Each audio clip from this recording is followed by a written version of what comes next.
दर्शक बंधु वर्तमान समय रे 5T अध्यक्ष भिके पांडियान विभिन्न जिला गस्त करी स्वतंत्र कार्यक्रम रे जोग देउछंती। हेले अनेक स्थान रे पीवा पानी और खाइबा को नहीं विभ्राट सृष्टि हेउछि। एपरिकी स्कूल कॉलेज छुट्टी करी पिलामानकु एक प्रकार धमक दिया जाई सही कार्यक्रम को जीवा पई बाध्य करा जाउथबा अभियोग मध्य हेउछि। तेबे यारी भितरे एक रुचकर दृश्य देखिबा को मिलिछि कि जेतेबेले 5T अध्यक्ष ब्रह्मपुर आंबपुआरे अनुष्ठित एक कार्यक्रम को जाइथिले सेठारे से भाषण आरंभ करिबा मात्रे उपस्थित थिबा हजार हजार छात्र छात्री माने जय श्रीराम नारा देबा आरंभ करि दैथिले।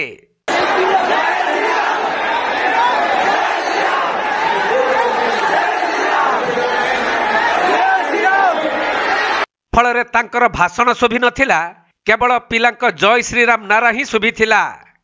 एपरिकी दीर्घ समय धरी छात्र छात्री माने केवल श्रीरामंक नारा देई चलीथिले। तेणु बाध्य होई 5T अध्यक्ष तांकर भाषण को बंद करिथिले, जेउ दृश्य की एबे भाइराल हेबारे लागिछि।